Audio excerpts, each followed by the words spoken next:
ఇక నెక్స్ట్ ప్రోమోలో నిహారిక కిట్టు ఇద్దరు కూడా వికాస్ తెచ్చే డబ్బు కోసం ఎదురు చూస్తూ వీడు ఇంకా రాడేంటి, టెన్షన్ వచ్చేస్తుంది అని నిహారిక అంటూ ఉండగా ముఖపుడక పట్టుకొని అటు నుంచి అట్టే జంప్ అయిపోడు కదా అని కిట్టు అనగానే వాడు వెదవే కానీ వెదవన్నార వెదవైతే కాదు అని నిహారిక అంటుంది. అంతలోనే వికాస్ అక్కడికి కారులో రావడంతో కార్ చూసి ఇద్దరు సంతోషపడుతూ ఉంటారు. వికాస్ కార్ లోంచి ఒక బాక్స్ తీసుకుని బయటకు వచ్చి ఇప్పుడే రిజర్వ్ బ్యాంక్ నుంచి ప్రింట్ నుంచి తీసుకొచ్చినట్టు కొత్త నోట్లు తీసుకొచ్చాడు సేటు, చూసి తరించండి అని చెప్పేసి అంటూ వికాస్ ఆ బాక్స్ ఓపెన్ చేయగానే అందులో ఏముంటుందో కానీ నిహారిక కిట్టు ఇద్దరు ఆ బాక్స్ లో ఉన్న చూసి ఒక్కసారిగా షాక్ అవుతూ ఉంటారు.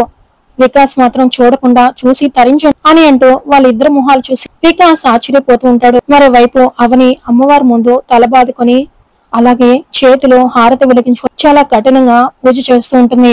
మరోవైపు వాళ్ళకి డబ్బులు ఇచ్చిన సేటు ఈ ముక్కుపుడక ఈ దినము నన్ను అపర కోటీశ్వరుని చేయబోతుంది, ఒక్కసారి ముక్కుపుడకని చూడాలి అని ఆ ముక్కుపుడక బాక్స్ ఓపెన్ చేసి చూసి సేటు కూడా షాక్ అవుతూ ఉంటాడు. మరి ఆ ముక్కుపుడక బాక్స్ లో ఏముంది? మరోవైపు నిహారిక వాళ్ళు ఏం చూసి షాక్ అయ్యారు?